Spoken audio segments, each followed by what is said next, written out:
जय माता दी। आदिशक्ति मां भगवती की पूजा आराधना का महापर्व नवरात्रि देश भर के मंदिरों में लगातार हम देख रहे हैं पिछले 5 दिनों से कि श्रद्धालुओं का हुजूम लगातार बढ़ता ही जा रहा है। नवरात्रि के 6वें दिन मां दुर्गा के छठे स्वरूप यानी कि मां कात्यायनी की पूजा आराधना साधक बड़े ही भक्ति भाव के साथ करते हैं। क्या है माता कात्यायनी की महिमा, मां की भक्ति कैसे करें और नवरात्र के 6ठे दिन क्या कुछ है खास, इन्हीं सब सवालों के जवाब जानने के लिए हमारे साथ स्टूडियो में मौजूद हैं ज्योतिषाचार्य डॉक्टर जीतू जी। आचार्य जी, आपका बहुत स्वागत, अभिनंदन। धन्यवाद। जय माता दी।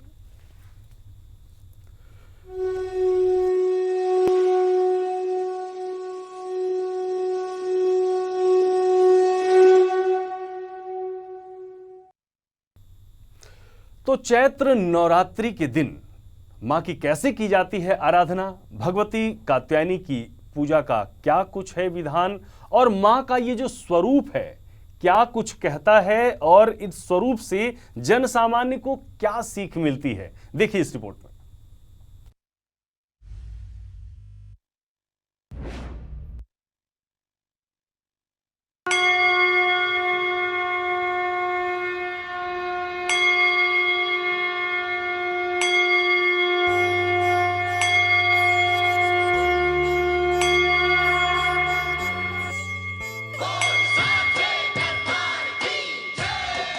या देवी सर्वभूतेषु मां कात्यायनी रूपेण संस्थिता नमस्तस्यै नमस्तस्यै नमस्तस्यै नमो नमः। मां दुर्गा की 6वीं शक्ति हैं मां कात्यायनी। नवरात्रि के 6ठे दिन मां कात्यायनी की पूजा आराधना की जाती है। मां की उपासना और आराधना से साधक को बड़ी सहजता से धर्म, अर्थ, काम और मोक्ष चारों फलों की प्राप्ति हो जाती है। साधक के रोग, शोक, संताप और भय नष्ट हो जाते हैं। कात्य गोत्र में विश्व प्रसिद्ध महर्षि कात्यायन ने भगवती परांबा की कठिन तपस्या उपासना की थी। महर्षि कात्यायन की इच्छा थी कि उन्हें पुत्री प्राप्त हो। मां भगवती ने उनके घर पुत्री के रूप में जन्म लिया, इसीलिए ये देवी कात्यायनी कहलाईं। मां के विशेष गुण की बात करें तो शास्त्रों में वर्णित है कि मां का विशेष गुण शोध कार्य है। इसीलिए इस वैज्ञानिक युग में मां कात्यायनी का महत्व सर्वाधिक बढ़ जाता है। मां कात्यायनी वैद्यनाथ नामक स्थान पर प्रकट होकर पूजी गईं, जिनकी कृपा से साधक को अमूल्य फल की प्राप्ति होती है। कहा जाता है कि भगवान श्री कृष्ण को पति के रूप में पाने के लिए ब्रज की गोपियों ने माता कात्यायनी की ही पूजा की थी। ये पूजा कालिंदी यमुना के तट पर की गई थी, इसीलिए ये ब्रजमंडल की अधिष्ठात्री देवी के रूप में प्रतिष्ठित हैं। ऐसी मान्यता है कि विवाहित कन्याएं यदि देवी कात्यायनी की पूजा करती हैं तो उनके विवाह का योग जल्दी बन जाता है। जिन कन्याओं के विवाह में विलंब हो रहा हो तो उनके लिए कात्यायनी देवी के मंत्र का जप करना अत्यंत लाभदायक होता है। कात्यायनी महामाई महायोगिन्यधीश्वरी नंद गोपसुतम देवी पति में कुरुते नमः। इस मंत्र का 108 बार जप करें। हर मंत्र के बाद एक पीला फूल माता को चढ़ाएं। गोबर के उपले जलाकर उस पर लौंग व कपूर की आहुति दें। विवाह और वैवाहिक जीवन संबंधी समस्याओं का होगा निवारण। मां का स्वरूप अत्यंत भव्य और दिव्य है। मां स्वर्ण के समान चमकीली और भास्वर हैं। मां की 4 भुजाएं हैं। दाईं तरफ का ऊपर वाला हाथ अभय मुद्रा में है, वहीं नीचे वाला हाथ वर मुद्रा में है। मां के बाईं तरफ के ऊपर वाले हाथ में तलवार है और नीचे वाले हाथ में कमल का फूल सुशोभित है। मां कात्यायनी का वाहन सिंह है। मां के 9 स्वरूपों के औषधीय गुण भी हमारे धर्मशास्त्रों में बताए गए हैं। मां कात्यायनी के 6ठे रूप को कई नामों से जाना जाता है। जनसामान्य मां को अंबा, अंबालिका, अंबिका कहता है। साथ ही मां को मोइया अर्थात माचिस भी कहा जाता है, जिसके सेवन से हर प्रकार के कंठ रोग दूर हो जाते हैं। कंठ रोग से पीड़ित व्यक्ति को मोइया के सेवन के साथ ही माता कात्यायनी की आराधना करनी चाहिए। धन्य है मां और धन्य है मां कात्यायनी की महिमा। जय मां कात्यायनी।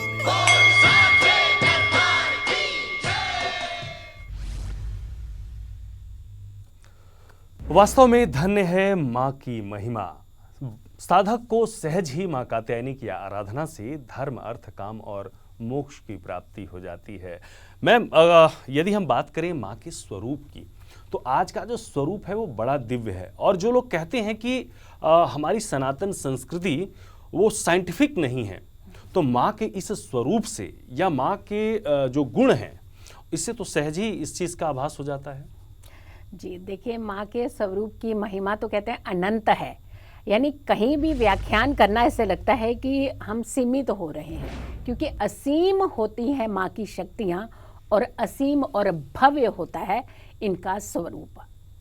माँ का, दुर्गा का छठा स्वरूप माँ कात्यायनी। एक तरफ से इन्हें रूपवती भी कहा जाता है और दूसरी तरफ से इन्हें ज्ञानवती भी कहा जाता है। एक तरफ से माँ कात्यायनी आपके जीवन में सुखों को बढ़ाती हैं, वहीं दूसरी तरफ आपके जीवन के हर कष्ट को भी हर लेती हैं, ग्रहों को संतुलित करती हैं और आपके 7 चक्रा में से एक जो सबसे मुख्य चक्रा कहते हैं वो होता है हमारा आज्ञा चक्र, यानी जहाँ हमारा बैलेंस होता है, जहाँ हमारा जीवन संतुलित होता है। तो इनके स्वरूप के पीछे अनगिनत कहानियां हैं, अनगिनत तथ्य हैं, अनगिनत फायदे और लाभ हैं। तो माँ का स्वरूप चतुर्भुजाकारी बहुत ही आपके जीवन के अंदर अच्छे अच्छे लाभ देने वाली है, आपके जीवन को संतुलित करने वाली है। बिल्कुल मैम। और ऐसे भी हमारे सनातन धर्म संस्कृति में स्पष्ट रूप से निरंतर यह कहा जाता है कि यत्र नार्यस्तु पूज्यन्ते रमन्ते तत्र देवता।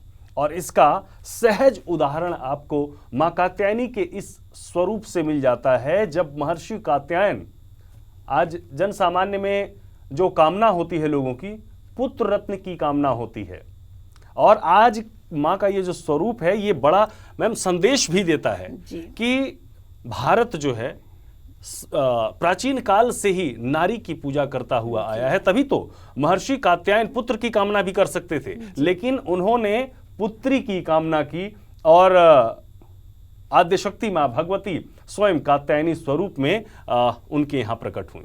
जी देखिए, रूपवती और ज्ञानवती कहते हैं एक बाहरी शक्ति और एक आंतरिक शक्ति, एक बाहरी खुशी और एक आंतरिक खुशी, एक बाहरी खूबसूरती और एक आंतरिक खूबसूरती, ये दोनों का समावेश है माँ कात्यायनी के पास। और माँ कात्यायनी बैलेंस की देवी कहा जाता है, विवाह की देवी भी कहा जाता है इन्हें, यानी आपके जीवन में सर्व सुख प्रदान करने वाली देवी भी कहा जाता है। तो जब सर्व सुख आ जाते हैं तो वहाँ हमारे जीवन में कष्ट रहते ही कहाँ है। तो लिस्ट जो है आपकी आज पूरी होने वाली है, यानी किसी भी तरीके का कष्ट, किसी भी तरीके की परेशानी, चाहे वो विवाह की हो, चाहे वो संतान की हो, चाहे आपकी जिंदगी में बैलेंस की हो, या फिर आपकी खुशियों को समेट करके रखने की हो, हर एक मनोकामना माँ कात्यायनी आज पूरी करेंगी आपकी। बिल्कुल मैम। अब चलते चलते सीधे हम अपने सवालों पर आते हैं। जैसा कि पहला ही सवाल है कि माँ की पूजा आराधना भक्ति से साधक को क्या प्राप्त होता है, और आज के विशेष अवसर पर माँ को क्या भोग लगाएं हम? जी देखिए, सबसे ज़्यादा ज़रूरी होता है कि माँ की आराधना से हमें मिलता क्या है। जी। सबसे स्वार्थी हो चुके हैं हम, किसी भी आराधना के पीछे सबसे पहले अपना स्वार्थ और अपना लाभ देखने हम लगते हैं। हाँ, डेफिनेटली देखना भी चाहिए, इसमें कोई बुरी बात नहीं है। और जब आप समर्पण करते हैं तो वहाँ आप कामना भी करते हैं।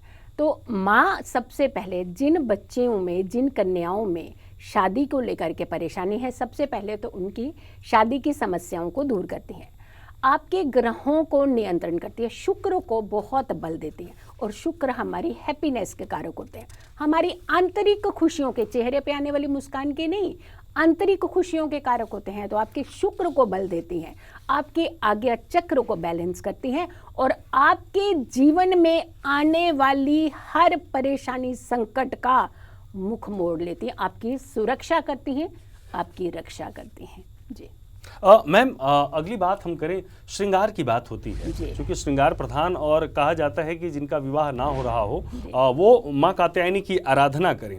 तो ऐसे में माँ को आज श्रृंगार स्वरूप क्या हम अर्पित करें? बिल्कुल, देखिए जी, सबसे पहले तो 16 श्रृंगार कहते हैं कि माँ को अर्पित करने चाहिए, कि इन्हें विवाह का वरदान देने वाली देवी कहा जाता है। तो ऐसे में 16 श्रृंगार के साथ साथ पीले फूलों का खास महत्व है। आज के दिन पीले फूल अर्पित करने चाहिए, आज के दिन पीली मिठाई भी इन्हें अर्पित करनी चाहिए, आज के दिन इन्हें शहद ज़रूर अर्पित करना चाहिए। और आज के दिन अगर आप स्वयं अपने हाथों से बनाए माला तो सबसे ज़्यादा उत्तम माना जाता है।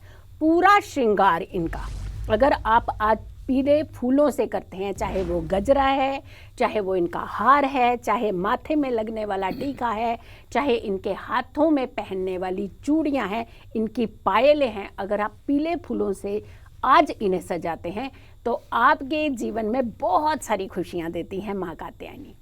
मैम, एक सवाल यहाँ पर ये कि हम लगातार पिछले 5 दिनों से लगातार माँ के भिन्न भिन्न स्वरूप की हम पूजा आराधना करते आ रहे हैं, मंत्र जप करते आ रहे हैं, चाहे वो दुर्गा सप्तशती हो या फिर श्रीमद् देवी भागवत का पाठ हो, जो ज्ञानी विद्वान हैं वो घर पर भी और मंदिरों में लगातार करते आ रहे हैं। ऐसे में क्या कुछ एक विशेष मंत्र जिनका जप करके हम माँ का स्मरण करें? बिल्कुल, एक सबसे ज़्यादा दिव्य मंत्र है इनका, ओम ह्रीं नमः। ओम ह्रीं नमः, इस मंत्र को साधारणतया हर कोई व्यक्ति आज के दिन कर सकता है। ह्रीं में पूरे ब्रह्मांड की शक्ति का संचार कहते हैं और ह्रीं के मंत्र से आपके चक्रास पॉजिटिव होते हैं, एक्टिवेट होते हैं। और जहाँ संतुलन की बात आती है तो ओम के अंदर ब्रह्मांड की शक्ति है और ओम का स्मरण करते ही वैसे ही आपके आज्ञा चक्र को बहुत बल मिलता है। और आज्ञा चक्र कहते हैं जिसका बैलेंस होता है, संतुलित होता है, उसके जीवन में परेशानियां बहुत कम होती हैं, क्योंकि कहीं ना कहीं परेशानियों के कारण हम स्वयं होते हैं। एक्सेस सोचना, अननेसेसरली सोचना, एक्सेस पाना, बहुत कुछ पा लेना, एक ही बार में सब कुछ पा लेना, तो ये आफाताफी की जो जिंदगी होती है ये कहीं ना कहीं हमें डिस्टर्ब करती है। तो वहाँ ज़रूरत होती है हमारे संतुलन की, हमारे बैलेंस की, और वो हमारा बैलेंस देता है आज्ञा चक्र, जिसका वरदान देती है माँ कात्यायनी। तो आज के दिन आपने ओम ह्रीं नमः इस मंत्र का जाप कर लीजिए, जितना आप कर दीजिए, खुला जाप कीजिएगा, इसे बाउंड नहीं करना है। जब आपने फल पाने तब तो आप लिस्ट छोटी नहीं करते हैं ना, तब तो आप बड़ी सी लिस्ट बना देते हैं। तो फिर मंत्र जाप में इतना बाउंड होने की ज़रूरत नहीं है, यहाँ जितना जाप आप कर सकें आज के दिन कर सकते हैं। बिल्कुल मैम, आपने बिल्कुल ठीक कहा। और अपने दर्शकों को बता दें सहज भाव के रूप में कि नारी की शक्ति क्या होती है, महिमा क्या होती है, सहज ही इन नवरात्रों में माँ के अलग अलग स्वरूपों के माध्यम से आप समझ सकते हैं। जगत के उद्धार के लिए, जगत के कल्याण के लिए माँ ने भिन्न भिन्न रूपों में अवतार लिया और दुष्टों का संहार किया, जैसा कि माँ कात्यायनी ने महिषासुर का मर्दन किया और जन सामान्य को, देवताओं को, सबकी रक्षा की। मैम, आज के दिन को अगर हम कम शब्दों में समेटना चाहें तो आज के दिन का क्या कुछ है विशेष? देखिए, महिषासुर मर्दनी कहीं गई हैं अगर ये, तो इन्होंने राक्षसों का वध किया है, लेकिन आज कौन से राक्षस बना करके हम बैठे हैं? हमारे अंदर पल रहे राक्षस, बिल्कुल हमारे अंदर भाव गलत हो चुके हैं, हमारे अंदर इतनी नेगेटिविटी आ चुकी है। तो अब दूसरों को मारने का प्रयास नहीं करना है आज के दिन कि हम सामने जो समक्ष दिख रहा है बस उसे मार डालिए, सामने वाले को खत्म कर दीजिए। नहीं, जो हमारे अंदर एक नेगेटिविटी पल रही है उसका संहार कीजिए और अपने जीवन को सुखनुमा बनाने के लिए माँ का आशीर्वाद लीजिए, माँ से शक्ति लीजिए। तो अंदर की तकलीफों को मारिए, अंदर की परेशानियों को मारिए, अंदर की नेगेटिविटी को मारिए। यही है माँ का संदेश आज के दिन। चलिए अगले सवाल की ओर बढ़ते हैं, और जिस सवाल का इंतजार आचार्य जी हमारे दर्शक बड़े बेसब्री से करते हैं, और वो चाहते हैं कि दिन की शुरुआत कुछ ऐसी हो जिससे पूरा दिन उनका जो है वो शुभता प्रदान करे। हम बात कर रहे हैं अपने दर्शकों से राशियों की। तो आचार्य जी, राशियों की शुरुआत करते हैं और क्या खास है, इसके साथ साथ हमारे दर्शक ये भी चाहेंगे क्या कुछ ऐसा मंत्र भी है कि हम सभी 12 राशियों के अलग अलग कुछ ऐसे मंत्र बताएं जिससे रास्ते में हो या फिर अपने कार्यस्थल पर हो और हमारे दर्शक उसका जप करते रहें और अपने दिन को मंगल ही मंगल बनाएं। जी देखिए, मंत्र से ब्रह्मांड की शक्तियाँ आपके पास आती हैं, मंत्र से आपके सारे चक्रास एक्टिवेट होते हैं। तो आज हम मंत्रों का ही सहारा लेंगे। माँ कात्यायनी को प्रसन्न करने के लिए आज के दिन आपने मंत्र जाप ही करने हैं सबसे ज़्यादा। मेष राशि और वृश्चिक राशि, अब लोगों को ना ये हो रहा है कि मेष के बाद में तो वृष आती है, वृश्चिक कहाँ से आती है, लेकिन दोनों के स्वामी मंगल होते हैं। हम मंगल की राशि को सबसे पहले लेंगे क्योंकि मांगलिक कार्यों के लिए मंगल का प्रबल होना बहुत ज़रूरी है और मंगल का शांत होना बहुत ज़रूरी है। अग्रेसिव में पूजा नहीं कर सकते ना आप, तो यहाँ मंगल अग्रेसिव के कारक भी होते हैं, अग्रेशन देते हैं, बट वहीं संतुलन की ज़्यादा ज़रूरत हमें लगती है। जहाँ गुस्सा है वहीं शांति की ज़रूरत होती है। इन राशि वालों को सबसे पहले आज एक ऐसा मंत्र है जो आपके, अगर आपने पिछले 5 दिन भी पूजा नहीं की है तो अगर आज के दिन इस मंत्र का जाप कर लेते हैं तो पिछले 5 दिन का फायदा भी इसी में छुपा हुआ है आपके लिए। ओम शिव तत्वम शोदयामी नमः स्वाहा।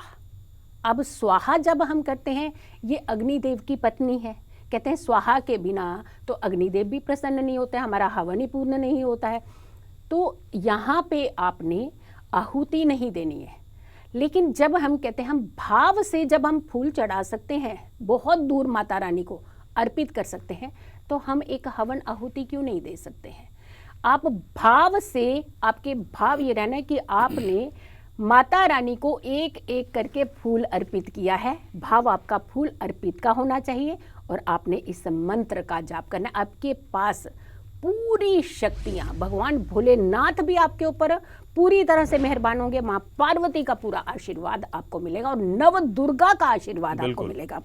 मैं अपने दर्शकों को मैं बताता चलूं, साथ में आप मंत्र नोट करते रहें जिससे कि आप उस मंत्र का लगातार जाप करते रहें और उसके क्या फायदे होंगे, आपके जीवन में क्या चमत्कार होगा, वो आचार्य जी बता रही हैं। तो लगातार आप मंत्रों को नोट करते रहें और देखते रहें कि किस प्रकार से आपके जीवन में क्या कुछ बदलाव ये मंत्र ला सकते हैं। आचार्य जी, अगली राशि की तरफ बढ़ते हैं। जी, वृषभ राशि और तुला राशि, इन दोनों की राशि के स्वामी होते हैं वीनस यानी शुक्र। जहां पहली 2 राशियों ने आपको सुख और सौभाग्य दिया, तो वहीं दूसरी 2 राशियां आपको क्या देने वाली है।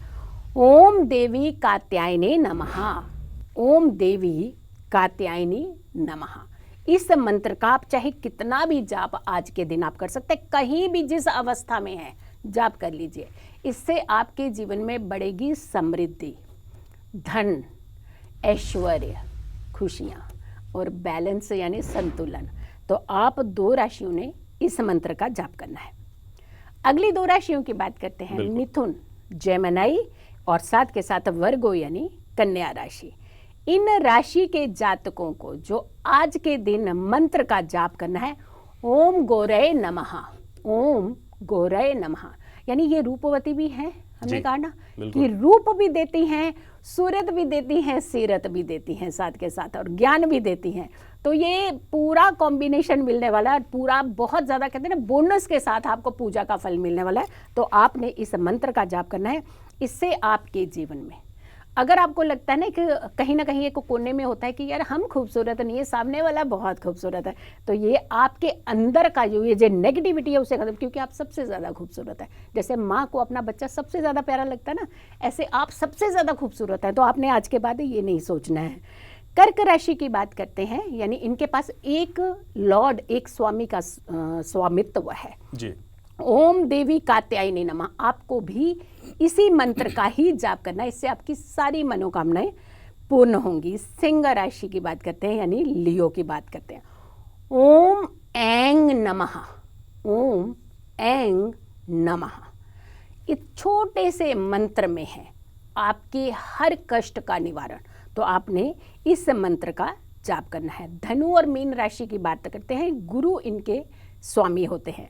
ओम विश्व रूपाय नमः, यानी सबसे ज्यादा खूबसूरत आप ही हैं और सबसे ज्यादा खूबसूरत हमें खुद को ही समझना है। जब हम खुद की अपनी कदर नहीं करते तो हमारी कोई कदर नहीं करता। जब हम खुद स्वयं को अपना कहते हैं कि हम अच्छे नहीं लग रहे तो सारे कहते हैं आप अच्छे नहीं हैं।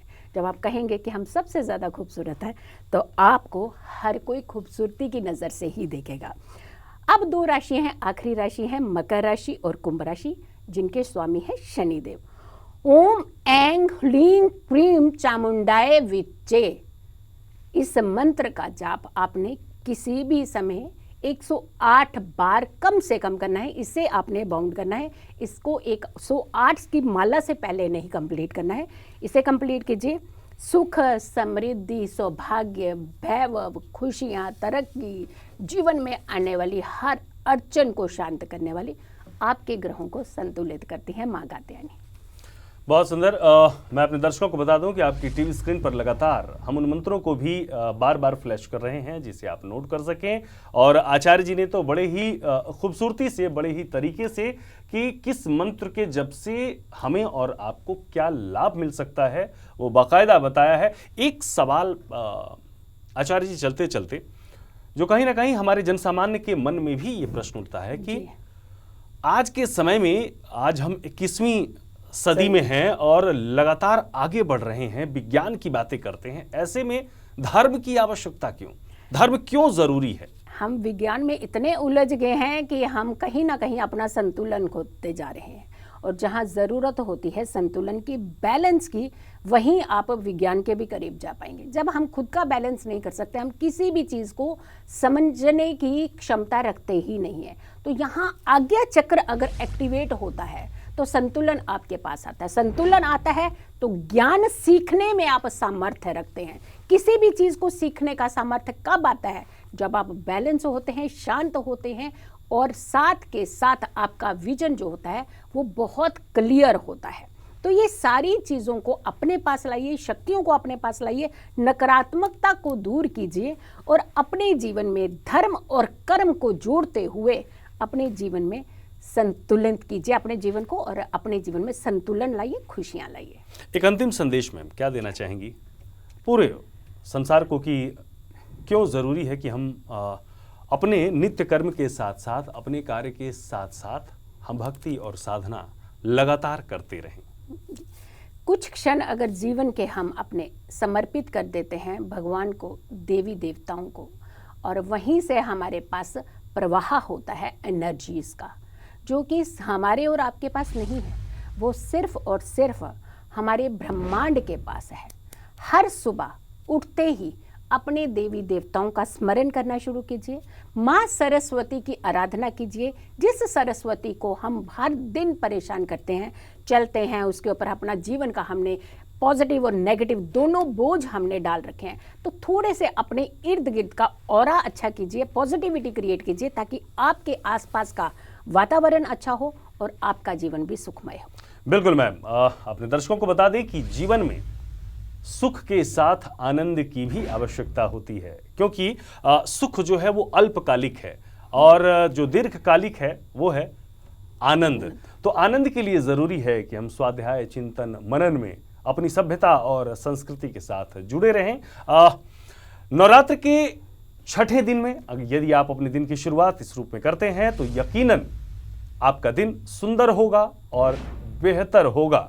और अगले दिन, जैसा कि कल की यदि हम बात करें तो कल है माँ कालरात्रि का दिन, और माँ कालरात्रि की सहज पूजा विधि क्या है, माँ का स्वरूप कैसा है, इस पर चर्चा करेंगे। और ठीक इसी समय आचार्य जी आप हमारे स्टूडियो में आए और हमारे दर्शकों को वो सभी बातें जो एक आम नागरिक को, एक आम इंसान को, एक आम सनातनी को, हिंदू को जिसकी जरूरत है, क्योंकि स्वाध्याय की जरूरत किसे नहीं है, आत्मचिंतन की जरूरत किसे नहीं है, ये सब कुछ आपने बताया। आपका बहुत बहुत धन्यवाद। धन्यवाद। जय माता दी।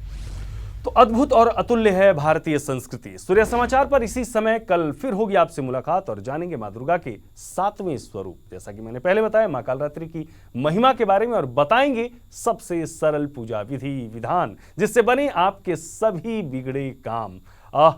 देश दुनिया की तमाम बड़ी खबरों के लिए आप बने रहिए और देखते रहिए सूर्या समाचार। नमस्कार।